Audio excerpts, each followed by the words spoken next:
Every man carries dreams that others can't see, and sometimes those dreams are bigger than the body that holds them. In a world quick to judge by appearances, great victories come from unexpected places. In Cedar Creek, the largest, most feared, Horse in the Territory had thrown every cowboy who dared climb into its saddle. For months, this beast sent rider after rider crashing into the dirt. Then one morning, a heavyset cowboy stepped forward. The crowd erupted in laughter at his size. But what happened next would change everything they knew about courage. What secret did this cowboy possess? Before we jump back in, tell us where you're tuning in from today, and if this story truly touches your heart, make sure you're subscribed, because tomorrow I've saved something extra special for you that will show you the incredible true power of believing in yourself against all the odds. The weathered fence posts surrounding Cedar Creek's main corral had witnessed more failures than successes, their splintered wood bearing the scars of countless encounters between man and beast. In the summer of 1885, this Montana frontier town buzzed with the energy of progress.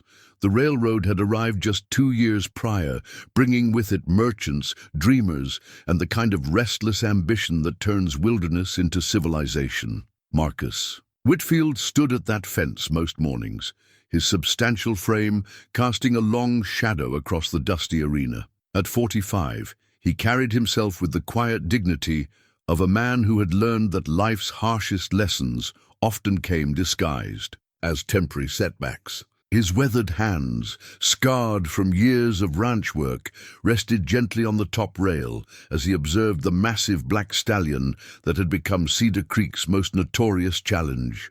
The townspeople called the horse Thunder, though Marcus suspected that name had been chosen more for dramatic effect than accuracy.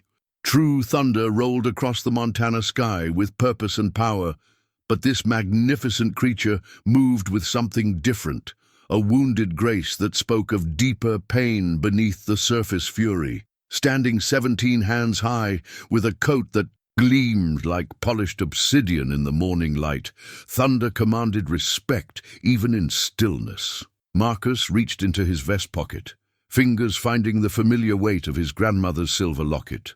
The delicate chain had belonged to her, but inside he kept a photograph of the man who had shaped his understanding of horses more than anyone else, his grandfather, Samuel Whitfield. The daguerreotype, taken in 1862, showed a young cavalry soldier with gentle eyes and sure hands, standing beside a horse that seemed to trust him completely. Still studying that devil horse, Marcus? The voice belonged to Sarah Mitchell, whose general store served as both the town's commercial heart and its unofficial information center. At 38, she possessed the kind of practical beauty that improved with acquaintance. Intelligent green eyes, auburn hair she kept sensibly pinned, and a smile that could warm a room or cut through nonsense with equal efficiency. "Morning, Sarah," Marcus replied, tipping his hat. "Just trying to understand what makes him so afraid." Sarah stepped beside him at the fence, her presence bringing the familiar scent of lavender soap and fresh bread. "Afraid? That beast, Marcus Whitfield, that animal has put 6 men in Doc Patterson's office and scared off twice as many more. If he's afraid of anything, it's not showing." Marcus's eyes never left Thunder as the horse moved restlessly around the enclosure. Fear and anger often wear the same face, especially when someone's been hurt badly enough. The observation carried weight that went beyond horses, and Sarah recognized it. She had watched Marcus navigate the past 3 years since losing his ranch to the devastating drought of 1882. The bank had been sympathetic, but firm. No rain meant no crops meant no payments, and no payments meant foreclosure. Marcus had accepted the loss, with the same quiet dignity he brought to most of life's disappointments, selling his remaining cattle to pay what debts he could, and taking whatever work Cedar Creek offered. Currently, that work involved mucking stables for Tom Bradley, the town's most successful rancher and its most vocal critic of Marcus's methods. Bradley owned the largest spread in the county, achieved through a combination of shrewd business sense and the kind of ruthless ambition that viewed kindness as weakness. He stood 6 feet tall, with the lean build of a man who let others do the heavy lifting, his sharp features and calculating eyes making him appear perpetually displeased with the world around him. "You know Bradley's been telling folks you're wasting your time with that horse," Sarah said, her voice carrying a warning. "Claims you're all talk and no backbone."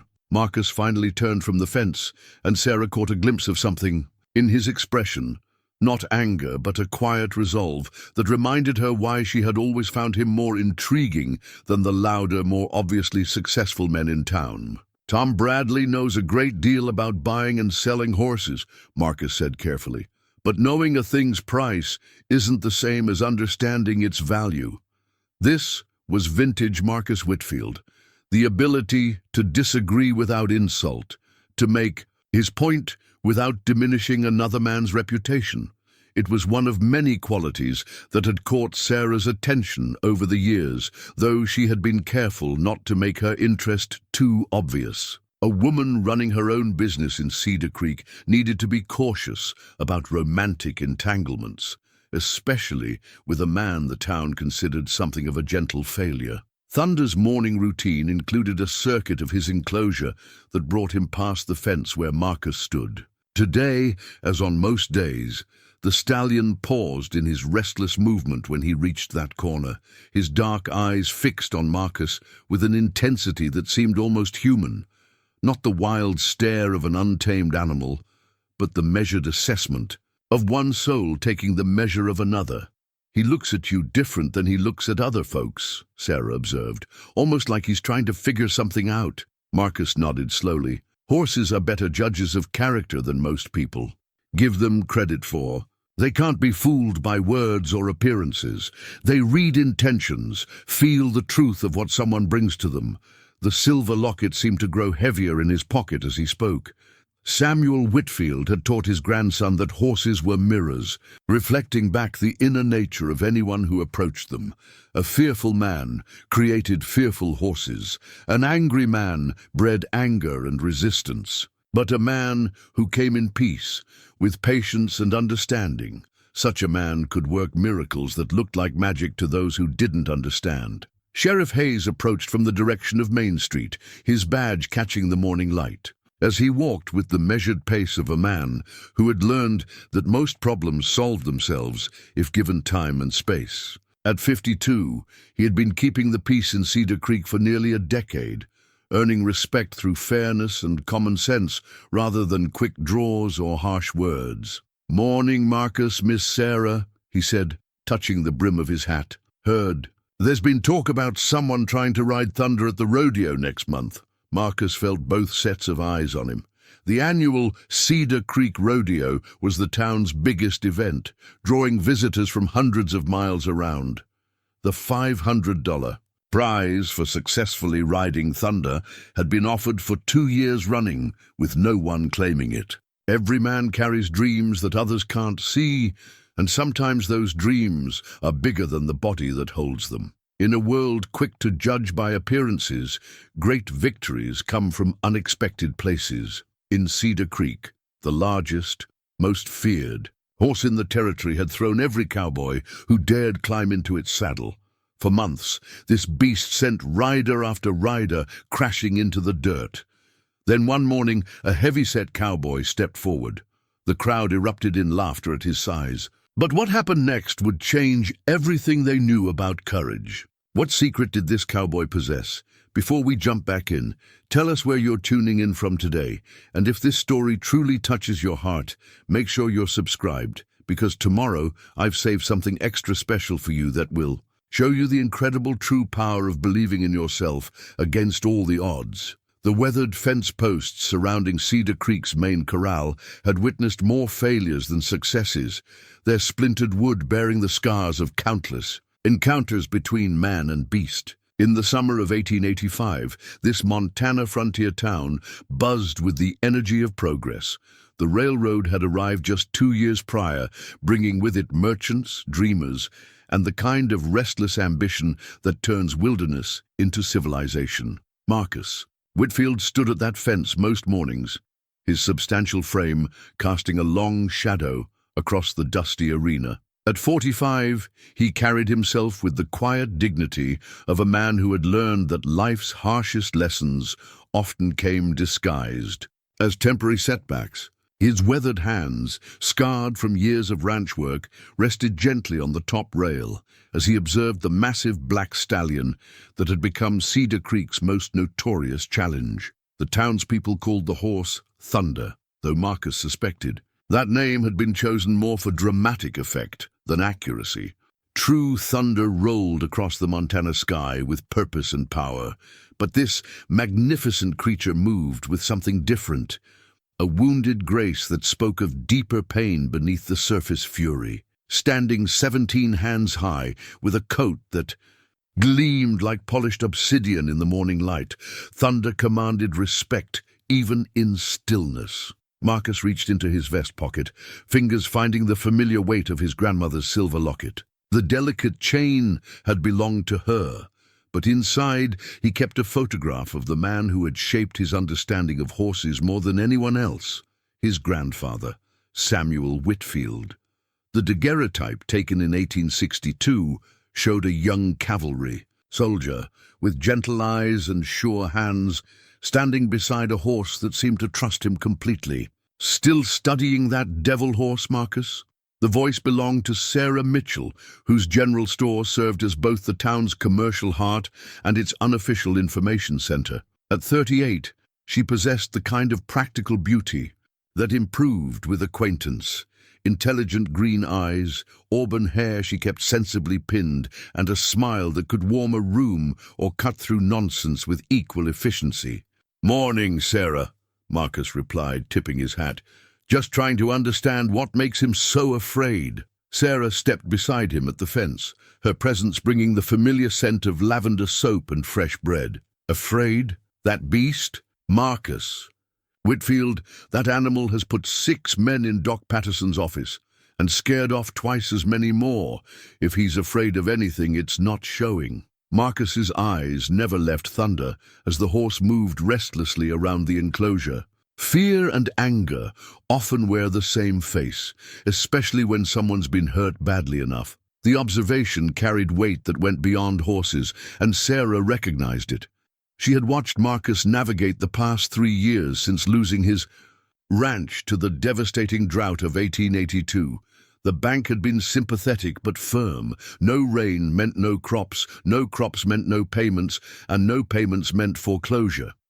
Marcus had accepted the loss with the same quiet dignity he brought to most of life's disappointments, selling his remaining cattle to pay what debts he could and taking whatever work Cedar Creek offered. Currently, that work involved mucking stables for Tom Bradley, the town's most successful rancher and its most vocal critic of Marcus's methods. Bradley owned the largest spread in the county, achieved through a combination of shrewd business sense and the kind of ruthless ambition that viewed kindness as weakness. He stood 6 feet tall, with the lean build of a man who let others do the heavy lifting, his sharp features and calculating eyes making him appear perpetually displeased with the world around him. "You know, Bradley's been telling folks you're wasting your time with that horse," Sarah said, her voice carrying a warning. "Claims you're all talk and no backbone." Marcus finally turned from the fence, and Sarah caught a glimpse of something in his expression. Not anger, but a quiet resolve that reminded her why she had always found him more intriguing than the louder, more obviously successful men in town. "Tom Bradley knows a great deal about buying and selling horses," Marcus said carefully, "but knowing a thing's price isn't the same as understanding its value." This was vintage Marcus Whitfield, the ability to disagree without insult, to make his point without diminishing another man's reputation. It was one of many qualities that had caught Sarah's attention over the years, though she had been careful not to make her interest too obvious. A woman running her own business in Cedar Creek needed to be cautious about romantic entanglements, especially with a man the town considered something of a gentle failure. Thunder's morning routine included a circuit of his enclosure that brought him past the fence where Marcus stood. Today, as on most days, the stallion paused in his restless movement when he reached that corner, his dark eyes fixed on Marcus with an intensity that seemed almost human, not the wild stare of an untamed animal, but the measured assessment of one soul taking the measure of another. "He looks at you different than he looks at other folks," Sarah observed, "almost like he's trying to figure something out." Marcus nodded slowly. "Horses are better judges of character than most people give them credit for. They can't be fooled by words or appearances. They read intentions, feel the truth of what someone brings to them." The silver locket seemed to grow heavier in his pocket as he spoke. Samuel Whitfield had taught his grandson that horses were mirrors, reflecting back the inner nature of anyone who approached them. A fearful man created fearful horses. An angry man bred anger and resistance. But a man who came in peace, with patience and understanding, such a man could work miracles that looked like magic to those who didn't understand. Sheriff Hayes approached from the direction of Main Street, his badge catching the morning light. As he walked with the measured pace of a man who had learned that most problems solved themselves if given time and space. At 52, he had been keeping the peace in Cedar Creek for nearly a decade, earning respect through fairness and common sense rather than quick draws or harsh words. "Morning, Marcus, Miss Sarah," he said, touching the brim of his hat. "Heard there's been talk about someone trying to ride Thunder at the rodeo next month." Marcus felt both sets of eyes on him. "The annual Cedar Creek Rodeo was there's been talk," Marcus acknowledged. "You thinking of entering?" Sheriff Hayes asked directly. The question hung in the morning air like dust after a horse's passage. Marcus looked once more at Thunder, who had resumed his restless pacing, but kept one ear turned toward the conversation. "I'm thinking," Marcus said simply. Sarah's sharp intake of breath was audible. "Marcus, that horse could kill you." "So could a lot of things," he replied. "But not because he's mean-spirited. Thunder's been broken by force, and he's fighting the only way he knows how. Someone needs to show him there's another way." Sheriff Hayes studied Marcus with the careful attention he usually reserved for reading. "Wanted posters. You sound like you know something about breaking horses." "My grandfather taught me some things about gentling them," Marcus said. "There's a difference. The distinction wasn't lost on any of them. Breaking implied domination, the subjugation of one will to another. Gentling suggested partnership, the building of trust and mutual respect. In a territory where strength was often measured by the ability to impose one's will on others, Marcus's approach seemed almost revolutionary. Tom Bradley's voice cut across the morning quiet like a knife through silk. Well, Marcus Whitfield holding court again, I see." Bradley approached with two of his ranch hands flanking him. Young men who had learned to mirror their employer's swagger. He moved with the confidence of someone who owned not just land and cattle, but a significant portion of the town's economy. "Tom," Marcus acknowledged with a polite nod. "Heard some interesting rumors about you having ideas above your station," Bradley continued, his smile sharp enough to cut glass. "Something about you thinking you can ride Thunder where better men have failed." The challenge in his voice was unmistakable, designed to provoke either backing down or foolish bravado. Marcus did neither. "I think Thunder deserves someone who understands him," Marcus said quietly.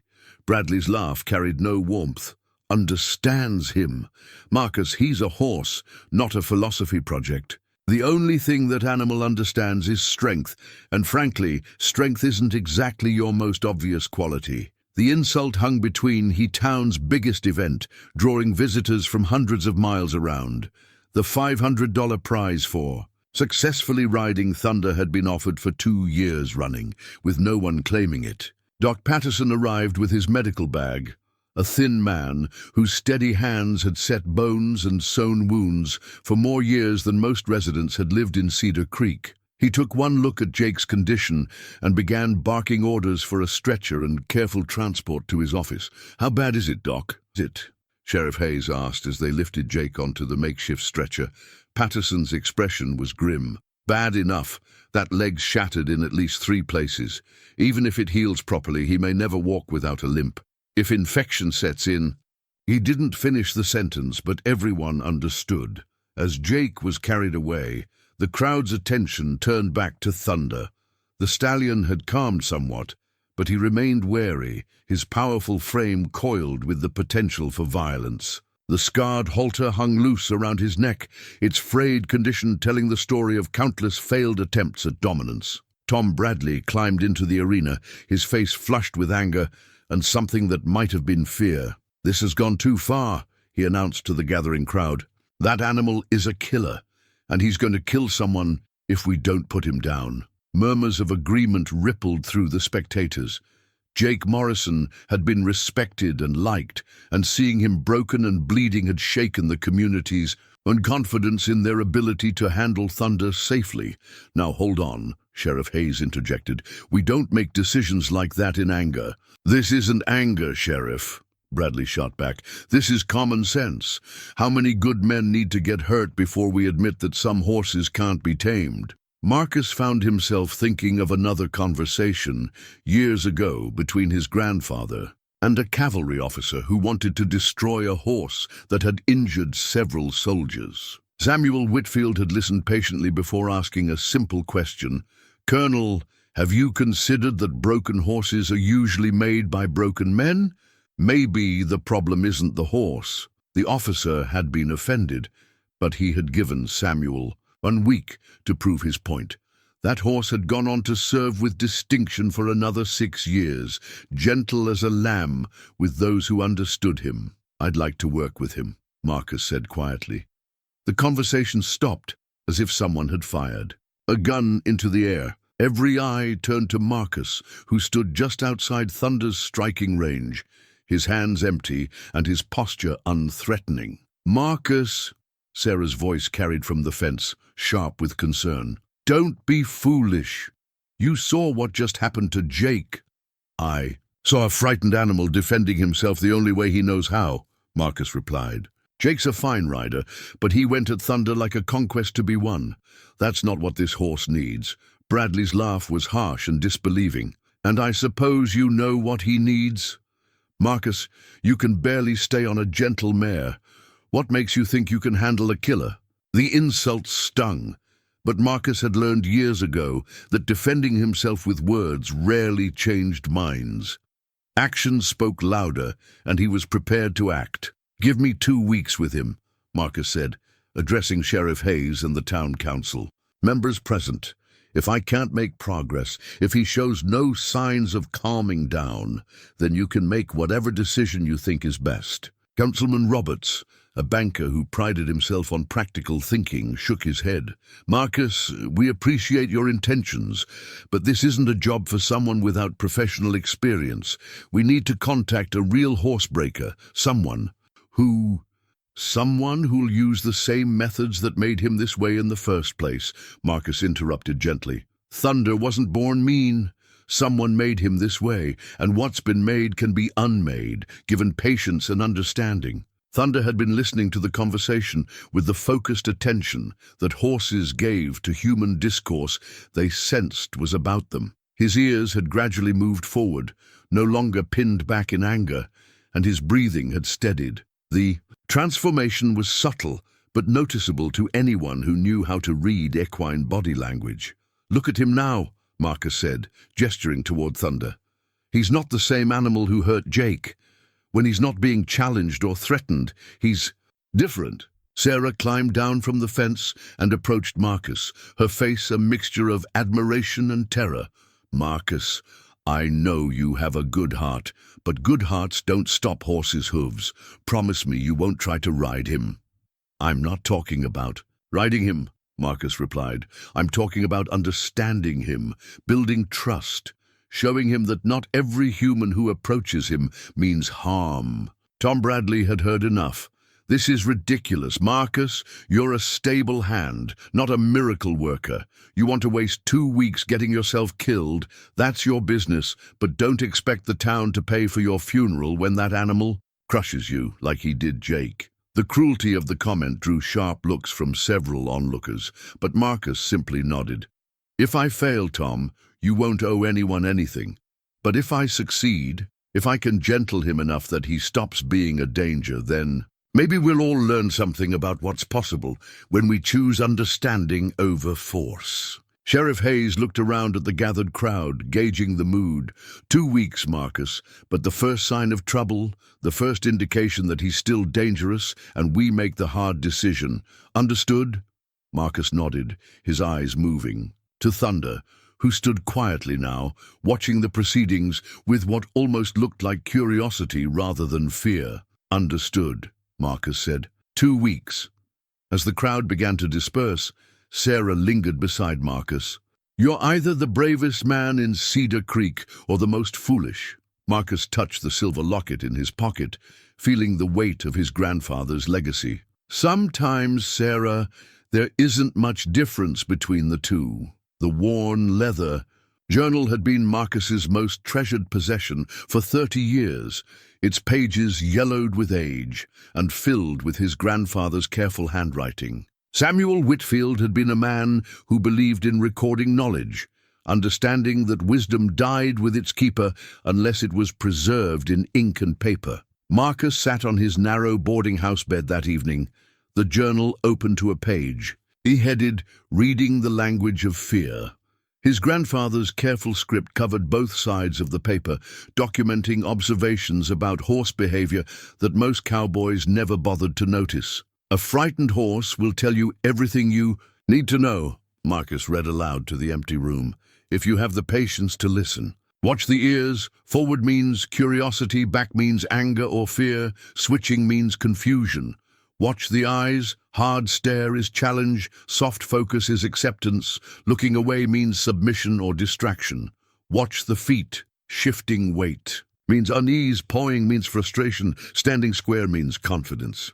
Marcus made his own notes in the margins, documenting what he had observed about Thunder during their brief encounter. The stallion's ears had been constantly moving, scanning for threats. His eyes had shown the whites frequently, a sure sign of extreme stress. Most telling of all, Thunder had never fully relaxed his stance.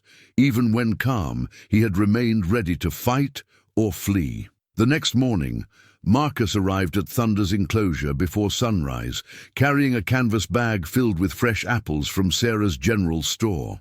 He positioned himself at the far corner of the fence, close enough to observe but far enough away to avoid triggering the horse's defensive instincts. Thunder noticed him immediately, of course. Horses were prey animals, evolved to detect the presence of anything that might pose a threat. But instead of the aggressive posturing that had accompanied previous human visitors, Thunder simply stood and watched, his dark eyes fixed on Marcus with cautious interest. "Good morning," Marcus said quietly, his voice carrying no challenge or demand. "I brought you something, but I'm going to leave it here and move away. No pressure, no expectations." He placed a single apple on the ground near the fence and retreated to a position about 20 yards away. Thunder's nostrils flared as he caught the apple's scent, but he made no move toward it. Trust, Marcus knew from his grandfather's teachings, was not built in moments, but in the careful accumulation of positive experiences. By the time other people began moving about their morning routines, Marcus had been observing Thunder for nearly 2 hours. The apple remained untouched, but Marcus considered the morning a success. Thunder had not once shown aggressive behavior, and his attention had gradually shifted from wary surveillance to what appeared to be genuine curiosity about this human who made no demands and offered no threats. News of Marcus's foolish plan had spread through Cedar Creek with the speed that all interesting gossip achieved in small towns. By noon, 3 separate people had stopped him on Main Street to offer unsolicited advice about the dangers of working with killer horses. "Marcus Whitfield, what in the world are you thinking?" Mrs. Henderson confronted him outside the post office. her maternal instincts clearly activated by news of his intentions. "That animal has already put poor Jake Morrison in Doc Patterson's office. We can't afford to lose anyone else to that beast's temper." Similar conversations occurred throughout the day. Marcus listened politely to each warning, thanked people for their concern, and continued with his quiet preparations. He purchased more apples from Sarah, along with carrots and sugar cubes that his grandfather's journal recommended for building trust with difficult horses. "The whole town's talking about you," Sarah said as she rang up his purchases. "Half of them think you're brave, the other half think you're touched in the head." Marcus managed a small smile. "And which half do you belong to?" Sarah was quiet for a moment, considering her words carefully. "I think you're trying to prove something, and I'm not sure if you're proving it to the town or to yourself." Her insight cut deeper than Marcus had expected. Since losing his ranch 3 years ago, he had felt like a man without a clear purpose, drifting from one temporary job to another, while the community watched him with the sympathetic but distant concern reserved for those who had fallen from their previous station in life. "Maybe both," he admitted. "Marcus," Sarah said gently, "your grandfather sounds like he was a remarkable man, but he's been gone for 15 years. Are you sure you remember his methods as clearly as you think you do?" The question touched on Marcus's deepest fear, that the confidence he had once possessed in working with horses had died along with Samuel Whitfield, leaving him with nothing but faded memories and wishful thinking. Since his grandfather's death, Marcus had worked with plenty of horses, but none that challenged him the way Thunder did. What if the skills he remembered having were more legend than reality? That afternoon, Tom Bradley made a point of visiting the corral where Thunder was kept, bringing with him 2 of his ranch hands and speaking loudly enough for anyone nearby to hear. "Shame about Marcus," Bradley said with theatrical sadness. "Man loses his ranch, loses his confidence, starts thinking he can work miracles to prove he's worth something. Pride's going to get him killed, mark my words." The words were calculated to undermine Marcus's resolve, but they also revealed something about Bradley's own insecurity. A truly confident man would not have felt the need to publicly diminish someone he saw as no threat. Marcus returned to Thunder's enclosure that evening, carrying another apple and his grandfather's journal. The apple he had left that morning was gone, either taken by Thunder or removed by someone else. He couldn't be sure. But Thunder's demeanor seemed slightly different, less rigidly defensive. This time, Marcus approached the fence directly, moving slowly and keeping his hands visible. Thunder watched his approach, but did not retreat to the far side of the enclosure as he had with previous visitors. "I know you're scared," Marcus said conversationally, as if Thunder could understand every word. "Someone hurt you badly, didn't they? Made you think that every human who comes near you wants to dominate or harm you?" Thunder's ears moved forward. Slightly, not fully, but enough to indicate that he was listening rather than simply monitoring a threat. Marcus held up the apple so Thunder could see it clearly, then placed it on the ground near the fence. Instead of retreating immediately, he stood his ground and waited. For several long minutes, nothing happened.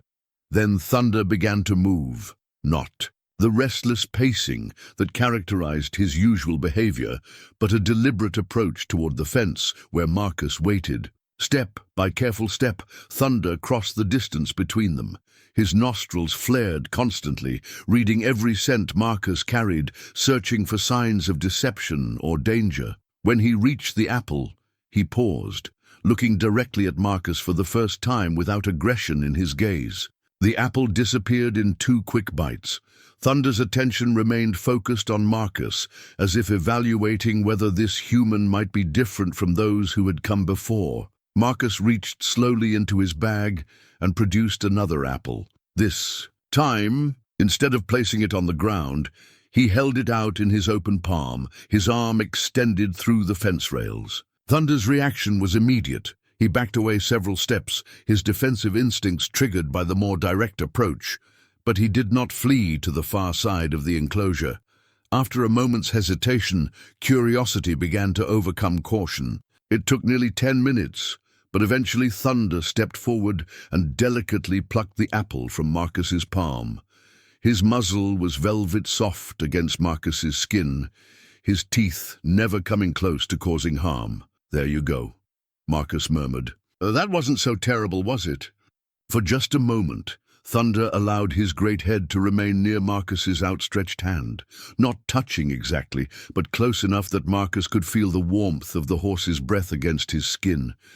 It was a small victory, but Marcus felt something he had not experienced in years, the quiet satisfaction of genuine connection with a creature who had every reason to distrust human intentions. Thunder, it seemed, was not a born killer after all. He was simply a magnificent animal who had learned to protect himself the only way he knew how. The small wooden horse had been Marcus's companion for nearly 40 years, carved from a piece of oak when he was 7 years old, and his grandfather was teaching him the patience required for fine work. The figure was crude by adult standards, but it captured something essential about the animal it represented. The noble curve of the neck, the alert ears, the sense of contained power ready to be channeled in partnership with the right person. Marcus kept it in his pocket alongside his grandmother's locket, two talismans from a childhood when possibilities seemed limitless, and horses were magical creatures who could understand human hearts if approached with proper respect. By the end of his first week working with Thunder, Marcus had established a routine that consumed most of his daylight hours. He arrived before sunrise, spent the morning observing and occasionally offering treats, returned to his other work obligations during the hottest part of the day, then came back in the evening when Thunder seemed most relaxed. The arrangement was putting strain on his already precarious finances. Mrs. Kowalski, who ran the boarding house where Marcus rented a small room, had made pointed comments about late rent payments.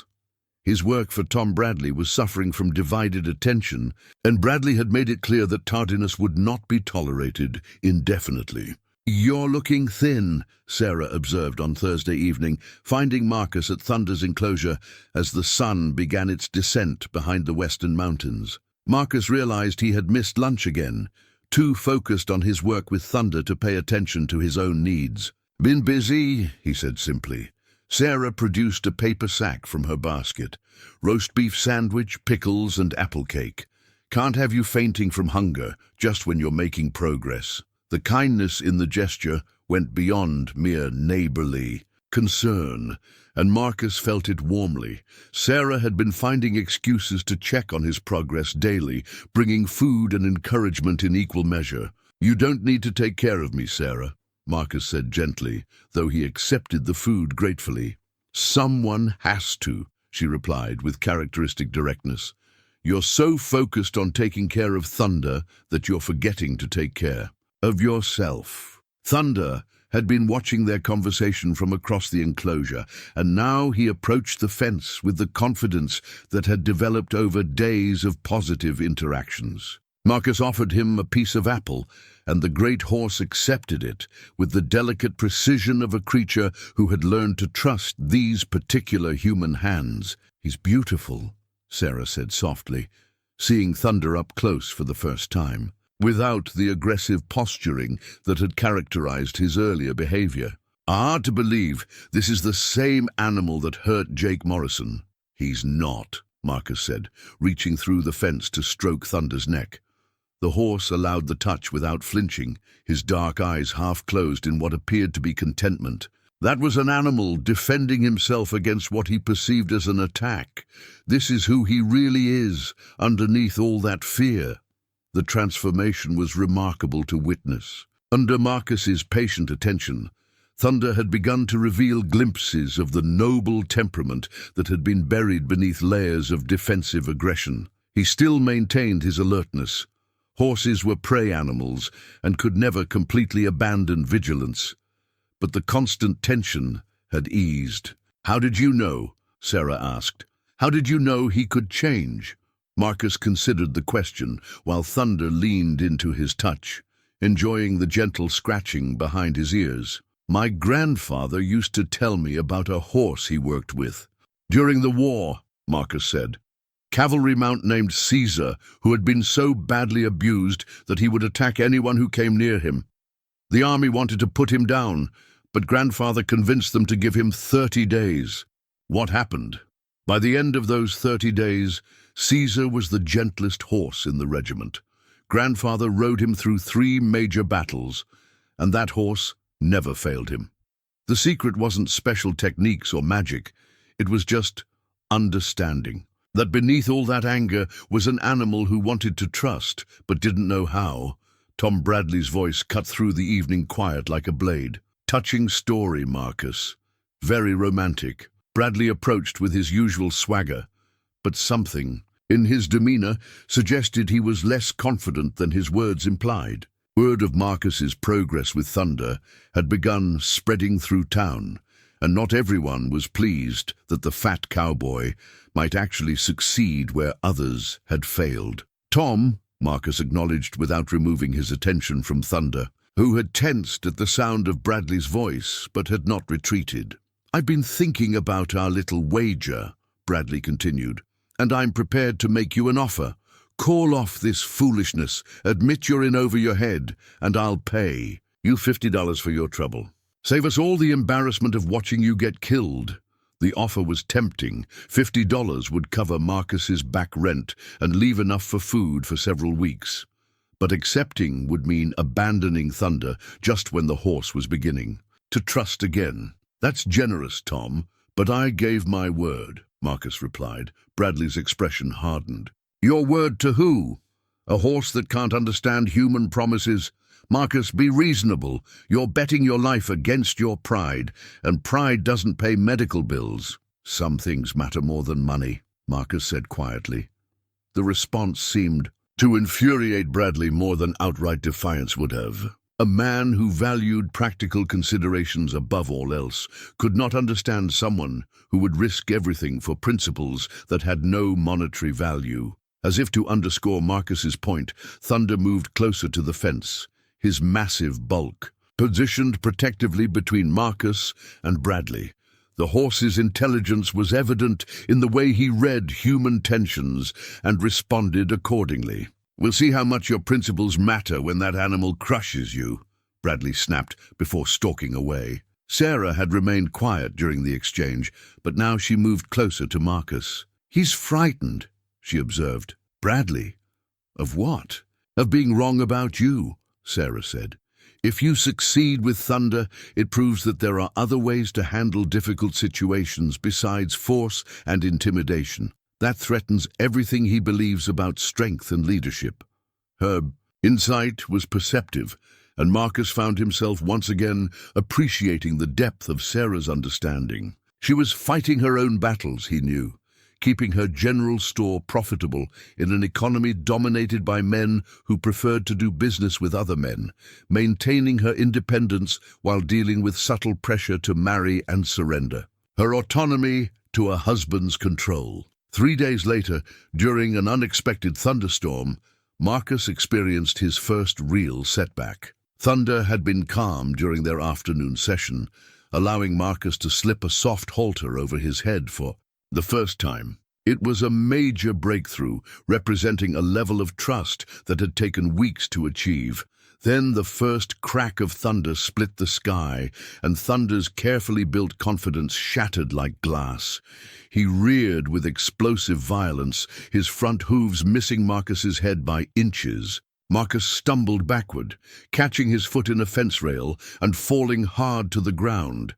Thunder continued his panicked dance, 1,200 pounds of muscle and bone driven by instincts older than civilization. Marcus rolled away from the striking hooves, his shoulder screaming with pain where he had hit the fence post. By the time the storm passed, both man and horse were exhausted. Thunder stood in the far corner of the enclosure, sides heaving, the halter hanging loose around his neck. Marcus sat in the mud outside the fence, inventorying his injuries, bruised ribs, scraped palms, and a shoulder that would ache for days. But he was alive, and more importantly, Thunder had not truly tried to hurt him. even in the grip of panic. Some part of the horse had recognized Marcus as someone to be protected rather than attacked. "Tomorrow," Marcus said to Thunder, who was watching him with what looked suspiciously like concern. "We'll try again tomorrow." The wooden horse in his pocket had survived the fall unscathed, its simple lines unchanged by the drama that had unfolded around it. Like faith itself, it remained constant despite the storms that tested it. The braided rope had started as individual strands of horsehair, long black filaments that Thunder had naturally shed as autumn approached. Marcus had collected them carefully over several days, his grandfather's voice echoing in memory. When a horse gives you part of himself freely, you honor that gift by making it useful. Working by lamplight in his small boarding house room, Marcus had woven the strands together using a technique Samuel Whitfield had taught him decades ago. The finished rope was beautiful in its simplicity, strong, supple, and carrying the essence of the magnificent animal who had provided its raw material. More importantly, it represented something that had never existed before in Thunder's experience, a training tool created through partnership rather than imposed through force. The morning Marcus first approached Thunder with the horsehair rope, the stallion's reaction was unlike anything he had shown previously. Instead of the wariness that had greeted other training equipment, Thunder actually stepped forward to investigate, his nostrils flaring as he recognized his own scent woven into the braided strands. "You know what this is, don't you?" Marcus said softly, allowing Thunder to examine the rope thoroughly. "It's yours as much as mine." What happened next felt like magic to the small crowd that had gathered to watch. Thunder not only accepted the rope around his neck, but seemed to take comfort in its presence, as if understanding that this particular restraint represented cooperation rather than conquest. Word of the breakthrough spread through Cedar Creek, faster than news of a gold strike. By afternoon, people who had previously dismissed Marcus's efforts as foolish were beginning to reconsider their assumptions. A few even stopped by the corral to witness Thunder's transformation firsthand. "I'll be damned," muttered old Pete, a retired cavalry sergeant who knew horses better than most. "That animal's acting like he's been gentled for years. How'd you manage it, Marcus?" The attention was both gratifying and uncomfortable. Marcus had grown accustomed to being overlooked, and suddenly finding himself the subject of widespread interest felt strange. More troubling was the way some people seemed to view his success as a personal threat to their own understanding of how the world worked. Tom Bradley was chief among those who found Marcus's progress disturbing. Unable to attack the results directly, Bradley began spreading whispers about Marcus's past, dredging up old grievances and painting them in the worst possible light. "You know he used to work for me," Bradley told anyone who would listen. "Had to let him go when I caught him mistreating my horses. Man's got a cruel streak he hides behind that gentle act." The lies stung precisely because they contained just enough truth to seem plausible. Marcus had indeed worked for Bradley 3 years ago, before losing his ranch. And Bradley had fired him, not for cruelty, but for refusing to use the harsh, breaking methods that Bradley favored. Sarah Mitchell heard the rumors during her weekly visit to the bank and confronted Bradley directly outside the Cedar Creek Hotel. "Tom, Bradley, you should be ashamed of yourself," she said, her usually controlled temper flashing. "Spreading lies about a good man because you can't stand to see him succeed where your methods failed." Bradley's smile was cold. "Sarah, honey, you're letting your feminine sentiments cloud your judgment. Marcus Whitfield is a failure who's about to get himself killed trying to prove otherwise. When it happens, I don't want you blaming me for not warning you." "He's twice the man you are," Sarah shot back, surprising herself with the vehemence of her defense. "And if you can't see that, then you're a bigger fool than I thought." The public confrontation left no doubt about Sarah's feelings regarding Marcus, a development that pleased some townspeople and concerned others who worried she was setting herself up for heartbreak when Marcus inevitably failed. Marcus himself remained largely unaware of these social undercurrents. His attention was focused entirely on Thunder and the challenge that now loomed only 5 days away. Despite his progress, doubt gnawed at him during quiet moments. Building trust was one thing, staying mounted on a powerful horse for 10 seconds. Under the pressure of public scrutiny was quite another. Thunder seemed to sense Marcus's inner turmoil. When strangers approached the corral now, the stallion positioned himself protectively between them and Marcus, his earlier aggression replaced by a watchful guardianship that spoke of deep emotional attachment. "He's bonded with you," observed Dr. Patterson during one of his visits to check on Marcus's healing shoulder. "I've seen it with dogs and their masters, but never quite like this with a horse." The observation prompted Marcus to visit Jake Morrison, who was recovering slowly but steadily from his injuries. Jake received him in the small parlor of his rented room, his broken leg propped on a cushioned stool. "Heard you've been working." "Miracles with that devil horse," Jake said, though without the bitterness Marcus had expected. "He's not a devil," Marcus replied. "Never was. Someone just convinced him that he had to be one to survive." Jake was quiet for a long moment, staring out the window toward the mountains. "My pride got the better of me," he admitted finally. "Thought I could break him through sheer determination, force him to respect me." "What do you know about his history?" Marcus asked. "Where did he come from?" "Bought him from a trader up in Billings," Jake said. "Man claimed he was wild caught, but there were signs. Old rope burns on his legs, places where spurs had cut him. Thunder had been broken before Marcus, broken hard and cruel." The revelation explained much about Thunder's behavior. He had not been defending himself against first-time handling, but against the revival of traumatic memories. Every human who approached with authority and equipment had triggered responses learned through pain and fear. "He was gentle once," Jake continued. "First day I had him, before I tried to ride him, he was curious and friendly.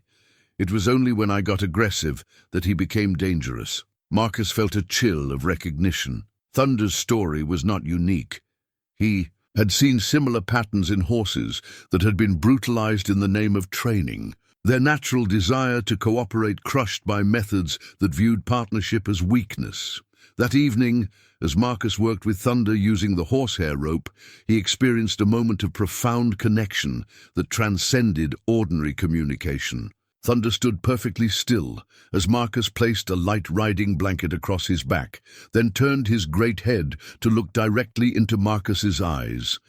In that gaze, Marcus saw intelligence, trust, and something that might have been gratitude. This magnificent animal understood that he was being offered a chance to heal, to become something more than the damaged creature he had been forced to be. The blanket stayed in place for nearly an hour before Marcus removed it, praising Thunder's patience and offering the choicest apple from his bag. Tomorrow he would try a saddle, not the heavy stock saddle that most cowboys preferred, but the light cavalry saddle his grandfather had used, designed for partnership rather than dominance. The challenge was now only 4 days away, but for the first time since agreeing to Bradley's bet, Marcus felt genuinely confident that he and Thunder might succeed together. The military medal had been buried in Marcus's belongings for so long that he had almost forgotten its existence. Bronze and tarnished with age, it bore the inscription, "For valor and his father's name, Sergeant William Whitfield, 2nd Montana Volunteers." Marcus had never spoken of it to anyone in Cedar Creek, carrying the weight of inherited courage as privately as he carried the memory of his grandfather's horse wisdom. 3 days before the scheduled challenge, Marcus achieved what many thought impossible. Thunder allowed him to mount bareback, sitting calmly while Marcus's weight settled across his broad back. It was not riding in any conventional sense. Marcus simply sat there, moving with Thunder's breathing, both of them perfectly. Still in the morning quiet. "Easy, boy," Marcus whispered, his voice barely audible. "Just me, just us." Thunder's ears swiveled back toward Marcus's voice, then forward again, relaxed and attentive. After 10 minutes that felt like hours, Marcus slid down to the ground, his heart racing with the magnitude of what they had accomplished together. But triumph was short-lived. Tom Bradley had been busy during Marcus's weeks of patient work, and now he played his most desperate card. Sheriff Hayes arrived at the corral that afternoon with an official-looking document and an uncomfortable expression. "Marcus, we've got a legal problem." The paper was a writ of attachment, claiming that Thunder was property being held illegally by the town. According to Bradley's filing, the horse had been purchased with money owed to various creditors and should be seized to satisfy outstanding debts. "This is nonsense," Marcus protested, reading the convoluted legal language. "Thunder belongs to whoever abandoned him here 2 years ago. The town's been caring for him since then." "That's what makes it complicated," Sheriff Hayes replied. "Bradley's claiming that the original owner had debts to him, which means Thunder should have been turned over to satisfy those obligations." The timing was clearly calculated. With only 3 days remaining until the challenge, Bradley was attempting to remove Thunder from the equation entirely. If successful, he would not only avoid paying the wager, but would claim ownership of a horse that Marcus had transformed from dangerous liability to valuable asset. Sarah arrived as Sheriff Hayes was explaining the legal complications. Her face flushed with anger. "This is outrageous," she declared. "Tom Bradley is trying to steal that horse just because Marcus proved him wrong about gentle methods." "The law's the law, Miss Sarah," Sheriff Hayes said regretfully. "Until we can sort out the ownership question, I may have to impound Thunder." That evening, Sarah visited every business owner in Cedar Creek, calling in favors and appealing to a fairness.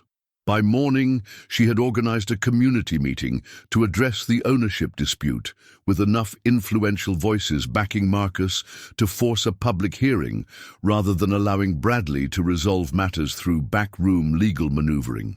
"You didn't have to do this," Marcus told her as they walked together toward the town hall. "Yes, I did," Sarah replied firmly. "My store has been struggling, Marcus. Orders down, credit tight, people taking their business to the bigger merchants. In Billings. But these past weeks, watching you work with Thunder, seeing you refuse to give up, it reminded me why I opened the store in the first place. Sometimes we need examples of courage to find our own." Her words carried deeper meaning than business concerns. Sarah had invested more than community support in Marcus's success. She had invested her heart, though neither of them had spoken. The words aloud. As they entered the hall, Marcus touched the military medal in his pocket, thinking of his father's service during the Civil War. William Whitfield had volunteered at 17, served through 4 years of hell, and come home to build a life based on the values he had fought to preserve. The medal represented not just personal bravery, but the courage to stand up for principles, even when the cost was high. "I need to tell you something," Marcus said to Sarah as they found seats, "about who I was before I came to Cedar Creek." The key story came slowly, in quiet words that revealed depths Sarah had suspected but never confirmed. Marcus had not simply been a rancher who lost his land to drought. He had been a cavalry scout during the Apache campaigns, using skills learned from his grandfather to track and negotiate rather than fight. His service record was distinguished but largely unrecorded, the kind of dangerous work that governments preferred to forget once peace was restored. "You were a soldier," Sarah said, understanding flooding her voice. "For 6 years, Marcus confirmed. "Learned that courage isn't about never being afraid. It's about doing what's right despite the fear." The community meeting was contentious. From the start, Bradley presented his case with the smooth confidence of a man accustomed to having legal documents support his positions. But when Marcus rose to defend his right to continue working with Thunder, his words carried the authority of someone who had faced real stakes and survived. "Thunder came to Cedar Creek broken and dangerous," Marcus said, his voice carrying to every corner of the packed hall. "Not by nature, but by the treatment he received from humans who saw him as property to be conquered, rather than a living being deserving of respect. These past weeks, I've watched him remember what it means to trust, to find peace instead of living in constant fear." Thunder himself provided the most compelling argument. As if sensing that his fate was being decided, he had taken to calling whenever Marcus was away from the corral. His voice, deep, resonant, and unmistakably mournful, could be heard clearly through the open windows of the town hall. Mrs. Henderson, the banker's wife and one of Cedar Creek's most influential matrons, stood to address the meeting. "I've watched Marcus Whitfield work with that horse every day for 2 weeks," she said. "What I've seen isn't a man trying to break an animal's spirit, but someone trying to heal what was broken by others. If we take Thunder away from Marcus now, we're not serving justice.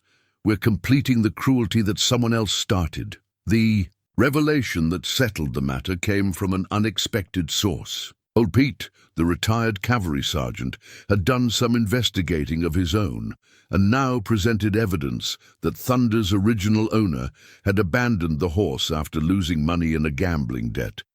The man had left town without settling his obligations and had no legal claim to property he had voluntarily surrendered. "Thunder belongs to whoever's willing to care for him," Pete declared, "and near as I can tell, that's Marcus Whitfield."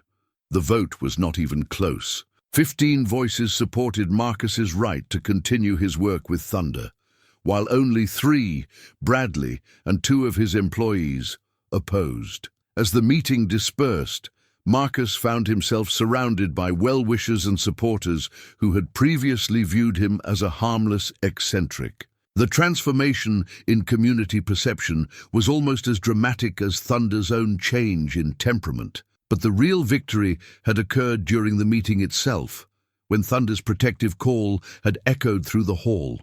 The horse had not been defending territory or expressing aggression. He had been calling for his partner, the human who had shown him that trust was possible, and that healing could replace the wounds left by cruelty. 3 days remained until the challenge. And now nothing stood between Marcus and Thunder except the test they would face together. The night before the challenge, Marcus worked by lantern light in Thunder's enclosure, using a soft brush to prepare the stallion's coat for what might be their final partnership. Thunder had grown his winter coat early, the thick black hair providing protection against Montana's approaching cold season. As Marcus worked, running the brush in long, careful strokes, his fingers detected something unusual beneath the dense fur on Thunder's left shoulder. "What's this, boy?" Marcus murmured, parting the hair carefully to examine what felt like scar tissue beneath the surface. What he found changed everything he thought he knew about Thunder's history, partially hidden by the winter coat and old enough to have been. Obscured by hair growth, a brand mark emerged under Marcus's gentle probing. Not the simple ranch brand that most horses carried, but something far more significant, the distinctive crossed sabers of the United States Cavalry, with the number 7 clearly visible beneath them. Marcus's hands stilled as the implications sank in. Thunder was not a ranch horse gone bad, or even a Mustang broken by cruel methods. He was, or had been, a cavalry mount, which meant his true value was measured not in hundreds of dollars, but in thousands. More troubling still, if Thunder bore military brands, his presence in Cedar Creek raised serious legal questions. Army horses were considered government property, and their unauthorized possession could be treated as theft. Marcus spent the rest of the night researching what he could find about cavalry horses and their markings. His grandfather's military experience provided some background, but the specific meaning of Thunder's brands required more detailed investigation. By morning, he had pieced together enough information to understand that Thunder had served with the 7th Cavalry Regiment, Custer's old unit, though the horse would have been assigned after the Little Bighorn disaster. The discovery created a moral dilemma that threatened to tear Marcus apart. The honest thing to do was report Thunder's true identity to the military authorities, but doing so would almost certainly mean losing the horse he had worked so hard to heal. Worse, it would deny Thunder the chance to prove that gentleness could triumph over force, leaving Tom Bradley's harsh methods to appear vindicated. But staying silent felt like a betrayal of everything Marcus believed about honor and truth. Sarah, found him at Thunder's enclosure early that morning, his face drawn with sleepless worry and internal conflict. "You look like you've seen a ghost," she observed, settling beside him on the fence rail. Marcus showed her the hidden brand mark, explaining what he had discovered and what it meant. Sarah listened in stunned silence as the full scope of the revelation became clear. "He's worth a fortune," she said finally. "More than that," Marcus replied. "He's government property. Being here at all could be considered theft." They sat in contemplative silence, watching Thunder graze peacefully in the early morning light. The horse that had terrorized Cedar Creek for 2 years was, in reality, a decorated veteran whose service to his country had earned him honors that most people never received. "What are you going to do?" Sarah asked. Before Marcus could answer, Tom Bradley's voice cut through the morning quiet. "Interesting conversation," Bradley said, approaching with a satisfied smile that sent chills down Marcus's spine. Tom, Marcus, acknowledged warily. "Heard some fascinating rumors last night," Bradley continued, his eyes gleaming with malicious pleasure. "Something about hidden brands and government property. Amazing what people will talk about when they think no one's listening." Marcus realized with sinking certainty that someone had overheard his nighttime research or observed his discovery of the brand mark. Bradley's network of informants was extensive, and the man had a talent for learning things that others preferred to keep private. "If you have something to say, Tom, say it plainly," Marcus replied. Bradley's smile widened. "What I'm saying is that your precious Thunder might not be quite as legitimately yours as you thought. Federal judges take a dim view of horse thieves, Marcus, even accidental ones." Tom Bradley made his final legal challenge just as Marcus was preparing for the ride. He stormed into the judging area with a folder full of documents, arguing that federal ownership superseded any local agreements and that the challenge should be cancelled pending resolution of Thunder's legal status. "The horse is government property," Bradley declared loudly enough for most of the crowd to hear. "This entire spectacle is based on fraudulent premises." Judge Harrison, who had been brought in from the county seat to oversee the proceedings, examined Bradley's papers with the careful attention of a man who had dealt with legal technicalities for 30 years. "Mr. Bradley," the judge said finally, "these documents establish that the horse in question was once military property, but they do not establish that you have any legal claim to him. Captain Mitchell represents the federal government's interests here, and he has agreed to allow the demonstration to proceed." Bradley's face flushed with frustrated anger. "This is a farce.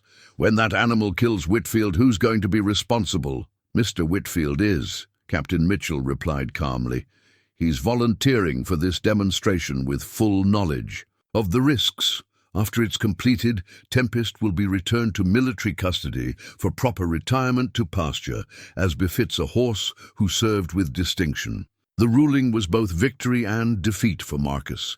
He would get his chance to prove that gentleness could triumph over force. But success would mean losing Thunder forever to military bureaucracy. The horse he had spent weeks healing would disappear from his life just when their partnership had reached its deepest level. Marcus accepted the terms without protest. Some victories were worth achieving regardless of their personal cost. Sarah found him during the final preparations, her face a mixture of pride and terror. The woman who ran her own business and faced down aggressive competitors was trembling at the thought of watching Marcus risk his life for a principle. "You don't have to do this," she said. Though they both knew the words were meaningless, Marcus had committed himself to this course, and backing down now would betray everything he believed about honor and the healing of broken trust. "Yes, I do," Marcus replied gently. "For Thunder, for my grandfather's memory, and for everyone who's ever been told they weren't strong enough or brave enough to matter." Sarah's response was to kiss him, firmly and without hesitation, in front of the gathered crowd. It was a declaration of feelings that had been building for weeks, and a statement of faith in Marcus's ability to succeed against impossible odds. "Come, back to me," she whispered against his ear. Thunder was showing signs of nervousness as the crowd continued to grow and the noise level increased. His military training had prepared him for battlefield chaos, but that had been years ago, and the trauma he had endured since then had created new sensitivities to sudden sounds and movements. Marcus approached him with the calm authority his grandfather had taught him to project during difficult situations. The cavalry spurs rang softly with each step, their familiar sound causing Thunder's ears to prick forward with interest rather than alarm. "Remember this?" Marcus asked, lifting his foot so Thunder could see and smell the spurs. "These belonged to Samuel. He wore them the day you two first met." Thunder's response was immediate and dramatic. He lowered his great head and breathed deeply of the scent that still clung to the old metal, his entire posture relaxing as recognition flooded through him. These spurs carried the essence of the man who had been his first and greatest partner, the human who had understood him completely and treated him with the respect due to an equal rather than property. The betting reached a fever pitch as observers noted Thunder's changed demeanor. Those who had wagered against Marcus began to look less confident, while his supporters grew more vocal in their encouragement. Storm clouds continued building on the horizon, their dark mass promising the kind of weather that could turn a difficult situation dangerous. Thunder had already demonstrated his fear of thunder during their earlier training, and Marcus knew that any significant storm would make the challenge exponentially more hazardous. "We should postpone," suggested Dr. Patterson, eyeing the approaching weather with medical concern. "If that storm hits while you're mounted, the risk becomes unacceptable." Marcus considered the wisdom of delay, but recognized that waiting would only give his doubts time to grow stronger. More importantly, Thunder was as ready as he would ever be, and postponement might undermine the careful trust they had built. "Together, we proceed as planned," Marcus decided. In the quiet moments before mounting, Marcus experienced the full weight of his deepest fears. What if his grandfather's methods were obsolete? What if his own skills were insufficient? What if Thunder's trust was not strong enough to overcome years of trauma when tested by the pressure of public scrutiny? But then Thunder stepped close to him, as he had done countless times over the past weeks, and rested his muzzle against Marcus's chest. The gesture was both greeting and reassurance, the horse's way of saying that whatever happened, they would face it together. The crowd fell silent as Marcus approached the mounting block that had been positioned in the arena's center. This was the moment everyone had come to witness. Would the fat cowboy succeed where trained professionals had failed? Or would Thunder's reputation for violence be confirmed in the most dramatic way possible? Thunder stood perfectly still beside the mounting block, his military training overriding any nervousness about the crowd or approaching storm. He had been taught to present himself for mounting by his commanding officer, and muscle memory was stronger than trauma when activated by the right cues. A last-minute commotion erupted near the arena fence as two of Bradley's ranch hands attempted to create a distraction by releasing a pack of dogs near Thunder's position. The plan backfired spectacularly when Thunder, instead of spooking, positioned himself protectively between Marcus and the perceived threat, his cavalry instincts transforming him into a guardian rather than a victim. Sheriff Hayes quickly restored order and removed the troublemakers. But the incident had revealed something important about Thunder's true nature. Under pressure, his first instinct was not self-preservation, but protection of those he considered his responsibility. Captain Mitchell provided final insights that helped Marcus adjust his approach. Tempest was trained to respond to voice commands, as much as physical cues, the captain explained.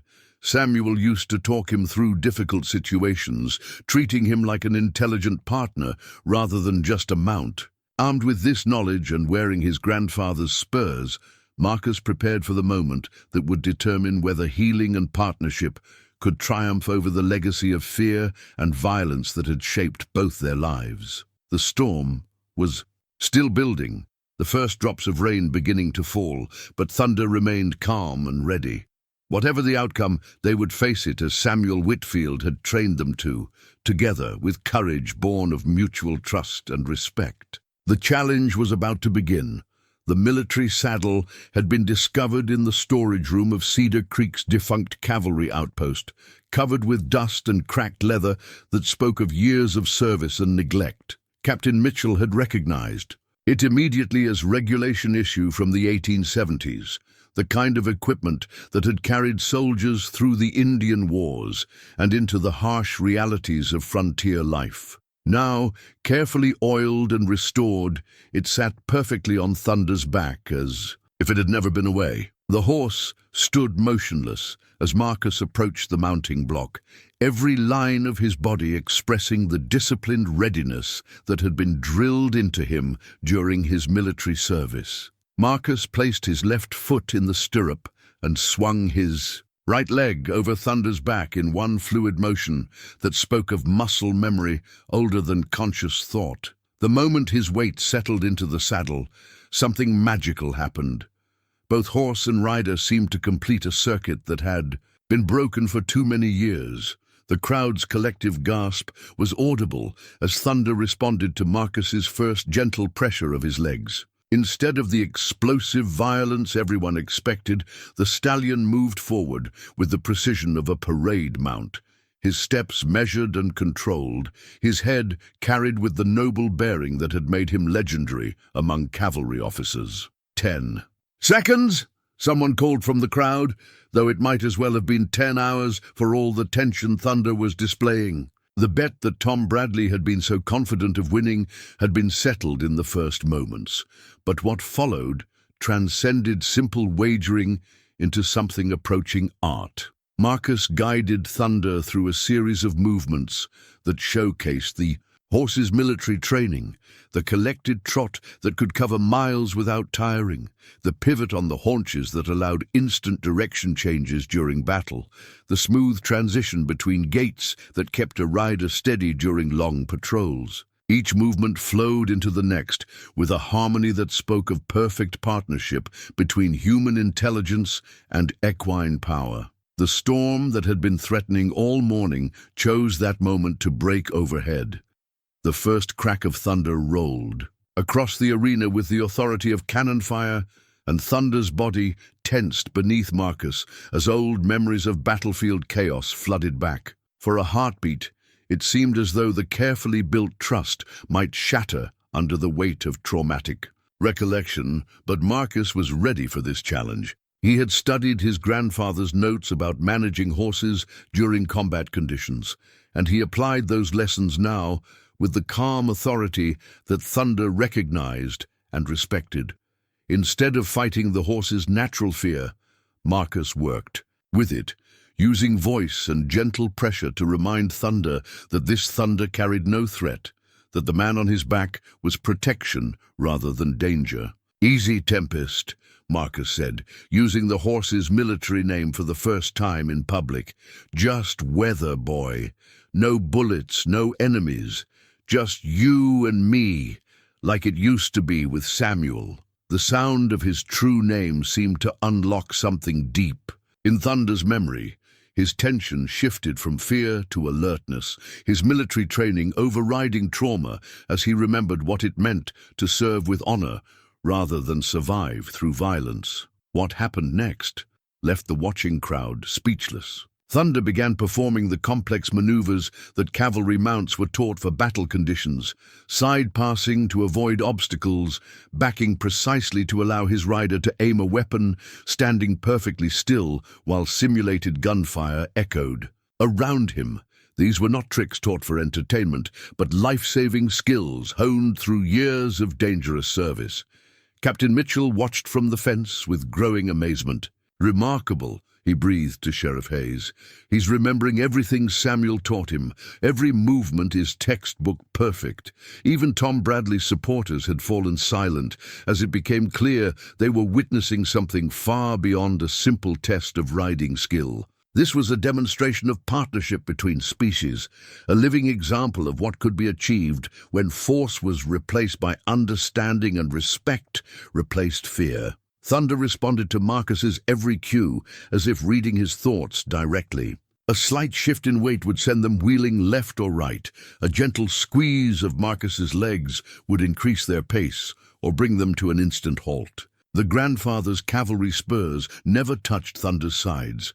Their presence was enough to communicate intent, their gentle ring serving as familiar music that spoke of shared purpose and mutual trust. Lightning split the sky directly overhead, followed immediately by a thunderclap that shook the ground and sent several spectators diving for cover. Thunder shied violently to the left, his training temporarily overwhelmed by instinctive terror, but Marcus moved with him as if they were a single creature, maintaining his seat through balance and intuition rather than grip and force. "Steady, partner," Marcus murmured, his voice carrying the absolute confidence that Thunder needed to hear. "I'm here. We're safe." The community of Cedar Creek was witnessing something they would talk about for the rest of their lives. The transformation of both horse and man into something greater than the sum of their individual parts. In that rain-soaked arena, Marcus Whitfield was no longer the failed rancher who cleaned stalls for other men's horses, and Thunder was no longer the dangerous beast that had terrorized their town for 2 years. They were partners, bound by trust, forged in patience and sealed in courage. The grass wreath had been woven by the Miller children during the morning's preparation, their small hands working with the unconscious artistry that children brought to acts of pure celebration. Simple prairie grass twisted with wildflowers, it possessed no monetary value but represented something far more precious. The community's recognition that heroes sometimes came in unexpected forms. Thunder's breathing had steadied completely, despite the continued rumble of thunder overhead. The storm that might have destroyed their partnership had instead become the crucible that proved its strength. Lightning still flickered across the sky, but Thunder no longer flinched at each flash. He had rediscovered the confidence that years of military service had built, and Marcus's presence provided the anchor of trust that made courage possible. For the next 7 minutes, Marcus guided Thunder through a display that left the watching crowd breathless with admiration. They performed the intricate patterns of advanced dressage that Samuel Whitfield had taught his mount for formal military reviews.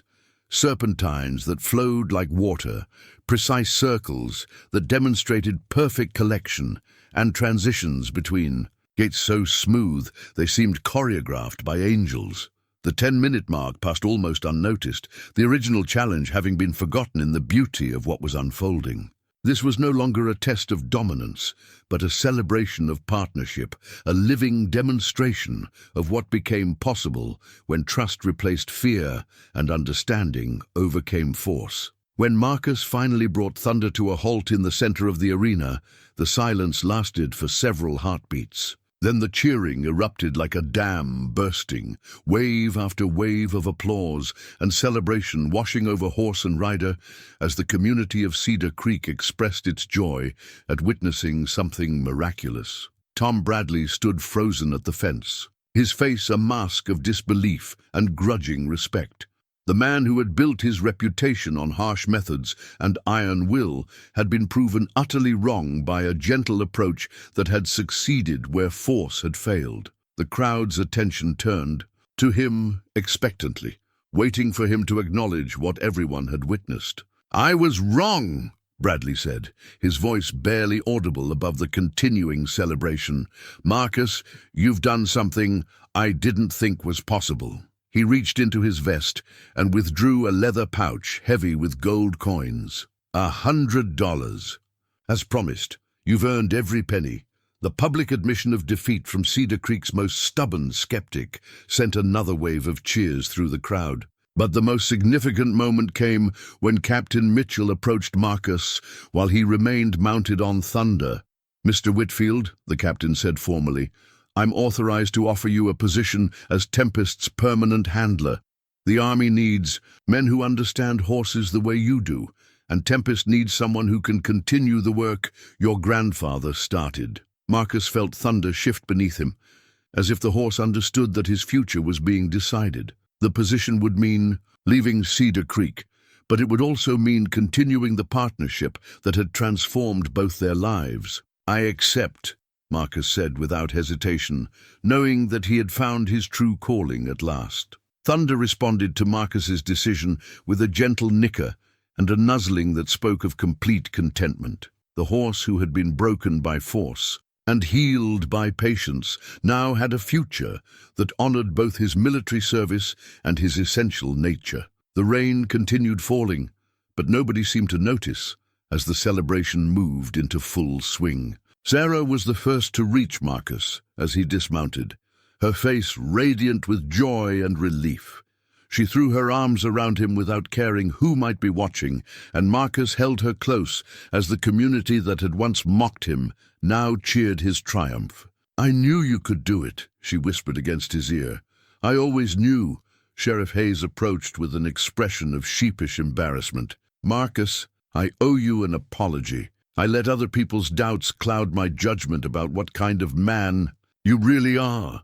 Jake Morrison appeared at the edge of the crowd, walking slowly but steadily with the help of a carved walking stick. His approach caused a stir among the spectators who remembered his role in Thunder's dangerous reputation. "No hard feelings, Marcus," Jake said, extending his hand. "That horse was never the problem. My approach was.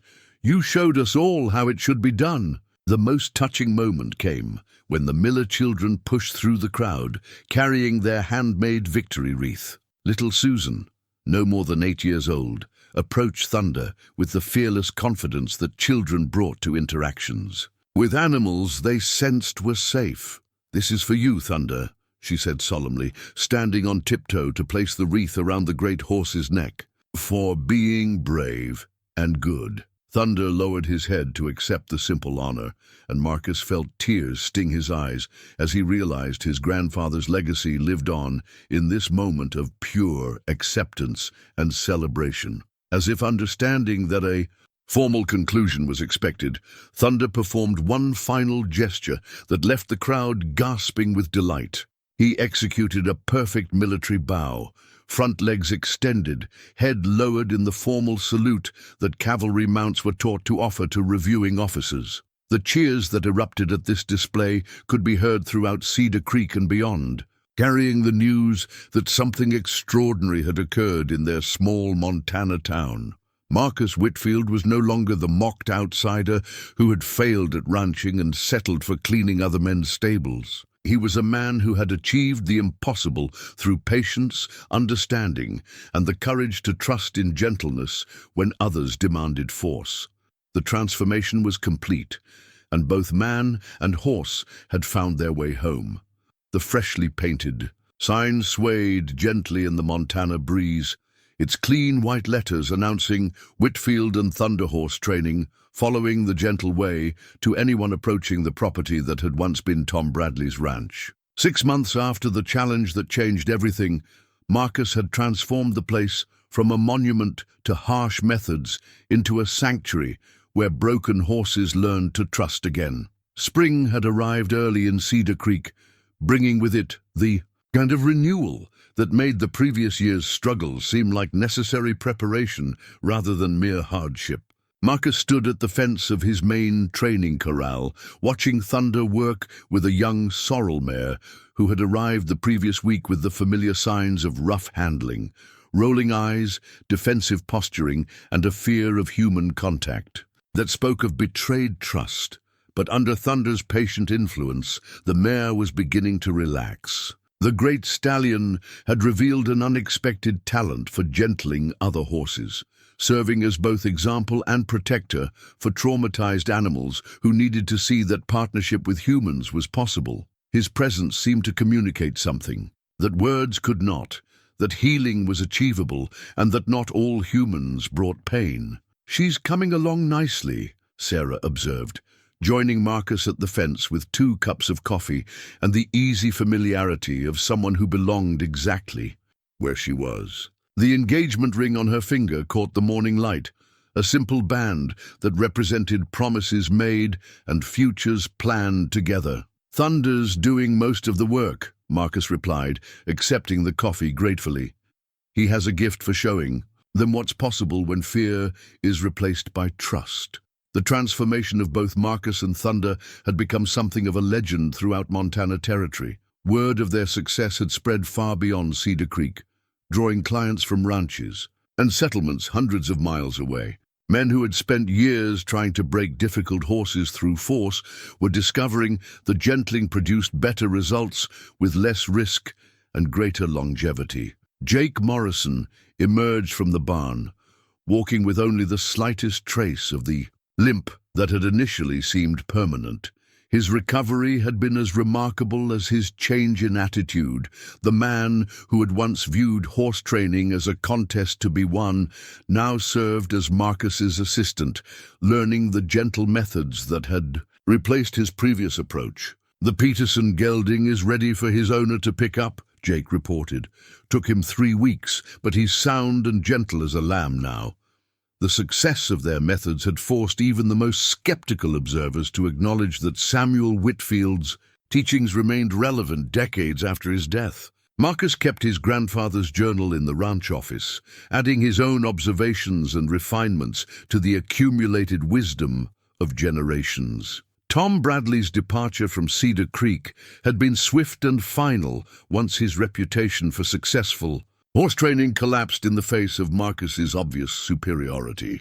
His ranch had been sold to pay debts, the proceeds divided among creditors who had grown tired of financing methods that produced damaged horses and injured riders. Some said he had headed for California, others claimed he was working as a hired hand in Wyoming, but no one seemed particularly interested in confirming his fate. Captain Mitchell made regular visits to Cedar Creek, partly to check on Thunder's well-being, but increasingly to witness the development of training methods that were revolutionizing military thinking about horse management.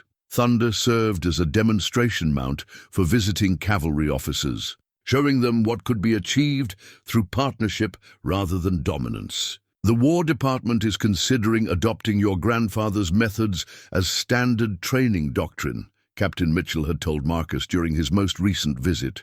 "What you've accomplished here could change how the Army handles horses throughout the frontier." But the most meaningful changes were personal ones.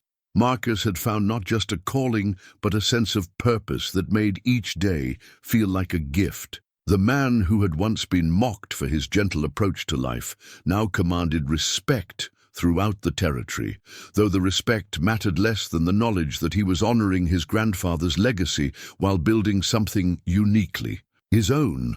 Sarah's General Store had thrived as Cedar Creek's reputation for humane horse training drew visitors and commerce to the town. Their wedding was planned for the fall, with Thunder serving as ring-bearer in a ceremony that would celebrate not just their union, but the community's transformation from a place that valued force to one that recognized the power of patience and understanding. The afternoon brought a new challenge in the form of a massive black gelding whose owner claimed he was purely loco and couldn't be ridden by anyone. Marcus studied the horse with the practiced eye he had developed over months of successful gentling, noting the telltale signs that had become as familiar as his own reflection. "What do you think?" Jake asked as they observed the gelding's nervous pacing. "I think he's been hurt badly and needs time to learn that not all humans are enemies," Marcus replied, his voice carrying the quiet confidence that had replaced his earlier self-doubt. Thunder had positioned himself at the fence nearest. The new arrival, his calm presence already beginning to work its subtle magic. The stallion's transformation from dangerous outlaw to healing influence remained one of the most remarkable aspects of their partnership. Thunder seemed to understand his role in helping other damaged horses find their way back to trust. As the sun began its descent toward the western mountains, Marcus reflected on the journey that had brought him to this moment. The challenge that had seemed like a desperate last chance had actually been a doorway to a future he could never have imagined. His grandfather's methods lived on, not just in written form, but in the daily practice of healing broken relationships between humans and horses. The gentle way had proven stronger than force, patience more powerful than dominance, and understanding more effective than fear. In a territory where strength was often measured by the ability to impose one's will on others, Marcus Whitfield had demonstrated that true strength lay in the courage to be gentle when gentleness seemed impossible. Thunder nickered softly from his position at the fence, and Marcus smiled as he recognized the sound of contentment that had replaced the angry calls that had once echoed across Cedar Creek. Both of them had found their way home at last, and in doing so had shown others that healing was always possible for those brave enough to trust in love over fear. The legacy would continue, passed down through willing hands to future generations who would learn that the greatest victories often belonged to those who chose compassion over conquest.